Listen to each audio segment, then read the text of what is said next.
Hi, my name's Phil. I like to come out politics, and in this video I'd like to carry out an all too common review into just how insane and frankly unprecedented this election campaign is.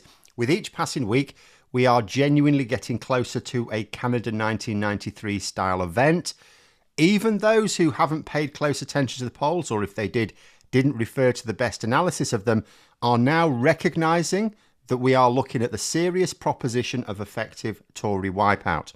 And what is effective Tory wipeout doesn't have to be as catastrophic as Canada 1993, just scoring significantly fewer wins than the Liberal Democrats, because at that point, the Lib Dems lead the opposition, demand a seat on every political panel or interview show, and get to set most of the lines of scrutiny against the Labour government. The only downside will be that they won't get to see the look on the faces of the few remaining Tories because they'll be sat alongside them. It is crazy that we are not just talking about a landslide win with a new government, as we were in 1997, but that people are now discussing actual wipeout, and there are a couple of things which make this all the more remarkable. First, this isn't just because of a massive cock-up or a bit of bad luck which they can recover from. Yes, Nigel Farage joining and the D-Day snub both shifted the dial and were both major problems for Sunak. But every day he repels voters a little more with his normal campaigning. And when I say normal campaigning, I mean for him. Second, I'm not seeing any reports of Tories thinking that they still have an ace up their sleeve. In fact, the reverse. The Times is reporting that Tories were hoping that the polls would narrow and then they could scare people with talk of a hung parliament, which just goes to show that the Tories clearly had not bothered to hire any worthwhile polling analysts at all, because this was never on the cards. They were basing this so-called strategy on undecided voters holding their nose and voting Tory on the day. But for quite a while now, there simply weren't enough of them left to do that. There are much fewer now as well. Yesterday, the government quietly slipped out data which showed that they've been understating the number of asylum seekers still in hotel accommodation as well by a lot. You can bet your ass Farage will be all over that. Earlier this week, I said that polling was increasingly showing that quite a lot of the former Conservative undecided voters were switching to Reform UK. Some of them did so after Nigel Farage joined, some of them did so after the D-Day mess. That is now becoming more obvious with each new poll. The only thing which can really save the Tories here is if Reform UK had to drop a load more candidates. For example, about 41 of them have been reported to be Facebook friends with the literal leader of the British fascists, and they say they're not a fascist party. Not that I've seen any sign of these candidates being dropped, and even if they were, would it make much difference? Reform UK's campaigning is top-down. It's almost exclusively coming from the national media, platforming the notable personalities in the party, mostly Farage for now. The ballot papers would still show those candidates as Reform UK, even if they were officially dropped. And Reform UK have been absolutely buzzing today. Why? Last night, YouGov released the first poll which showed them ahead of the Conservatives. And it had sort of been building up all week, really. Now, it might not be true, by the way. In fact, I'd be surprised if it is. I still remain to be convinced that Reform UK could actually get more votes than the Tories on polling day. And this is an outlier compared to most other pollsters. And YouGov have changed their methodology last week, which has not met with general approval. In fact, I've seen several top analysts who believe that the new methodology is actually tanking YouGov's previously impressive reputation for accuracy. It's been quite weird. For all the time I've been running this channel, I've been saying, oh, YouGov one of the good ones, YouGov one of the good ones. Now I'm looking at the voting intention polls, and particularly looking at what the top analysts are saying, I'm going, yeah, I'm not sure I can recommend them anymore. This is just purely for voting intention polls, bear in mind. The MRP polls probably still fine. Obviously, the real test is the election. After the election, we will then get to see which pollsters really got closest.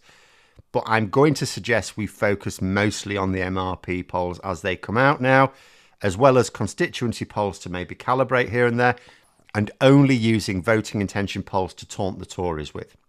Or at least take averages for now. There were some very odd individual changes in this YouGov poll in the data tables. A few red flags. So, yeah, don't get excited about this poll other than, as I say, for taunting the Tories. Because right now, the Conservatives are trying to convince voters to give them pity votes. Their advertising has essentially changed to accept that Labour are going to win, but asking voters not to let them win too big. But the Tories are mostly competing with Reform UK now, and if Nigel Farage is going to be all over the news saying that his party is on course to win more votes than the Tories, and they're already doing this, they're already saying, we are the opposition, we are the ones who can be the opposition, then why would people vote Conservative just out of pity if that message gets through? Wouldn't the average voter think that Reform UK would be a better bet if they wanted to stop Labour? Because it really doesn't matter what a sober look at the polls overall may say. It only matters what message gets to key voters. And Rishi Sunak is not widely trusted, even by many on his own side. And for those who doubt this sequence of events, and you are right to be doubtful, remember this is exactly how Canada 1993 happened. Their Conservatives looked like such a lame bet that their equivalent Reform Party harvested many of those votes for themselves. The Conservatives went from 156 seats to 2 seats, and Reform went from 1 seat to 52. The Conservatives suffered a 27-point swing against them. Reform gained an almost 17-point swing in their favour. Not that we're looking at the Reform part of that Canada situation as it was then. Their vote is a bit too spread out. It's not really stable. But it shows how core votes have moved from what was the largest party to what was a token party, if the public believe that's the way the momentum is going. But there's something else happening as well, which could be very interesting. There's been a small but notable shift from Labour to the Lib Dems across multiple polls. Now, if this is a result of tactical voting, or even the bulk of it is, that's interesting. Doesn't reduce Labour's power at all, although, of course, they will want to win as many votes as possible because every government likes to be able to claim support from as large a percentage of the population as they can. But it's not actually necessary other than for looks. It does, of course, if it is tactical voting, it does, of course, mean fewer Tory MPs, more Lib Dem MPs, and move into a position of Ed Davey being leader of the opposition. Now, it is worth noting we cannot tell from the polls if it is tactical or not without some carefully selected constituency polls. But there are 2 reasons why analysts think it may be. The first is there has been very clear proof of increasing levels of tactical voting in both Westminster by-elections and local elections over the past couple of years. It makes sense to suppose that the level would be even higher for the general election itself, when it will have more of an impact. And groups like StopTheTories.vote are certainly pushing hard, despite the mainstream media mostly ignoring them. Second, polls have started asking not just how people intend to vote, but how they intend to vote specifically in their constituency. That type of question has a much better chance of picking up tactical voting intentions. Now, some of the shift could just be because the Lib Dems have been getting more attention since they launched the manifesto. This happens in a general election. As soon as the media starts reporting what the Lib Dems are doing, naturally that increases their support. But if a sizable chunk is tactical voting, stunningly bad news for Sunak. The Tories are being squeezed everywhere, losing swing votes to Reform UK, Labour maintaining the poll gap over them, because although I say, there's been some Labour to Lib Dem shift, the Tories have been losing as well. So the overall gap between Labour and Conservatives is staying the same. And then if you've got tactical voting uniting behind the best candidate to challenge the Conservative candidate, and we still have 3 more weeks to go. 3 more weeks where Starmer only has a couple more engagements to get through, I think. There's a head-to-head with Sunak at the end of the month, and I think there might just be one more big interview.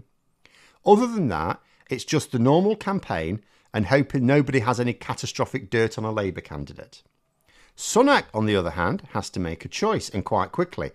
Does he cut his losses and accept being labelled the dumbest election campaigner in history? Or does he take greater risks in order to force a shift of public attitude, but ones which could bite him on the arse and make things worse? But there we are. Those are my thoughts. If you enjoyed the video, please subscribe for further content and click the like button. You can also sign up for memberships if you'd like to support the channel further. Thanks for watching, and until next time, I'll see you later.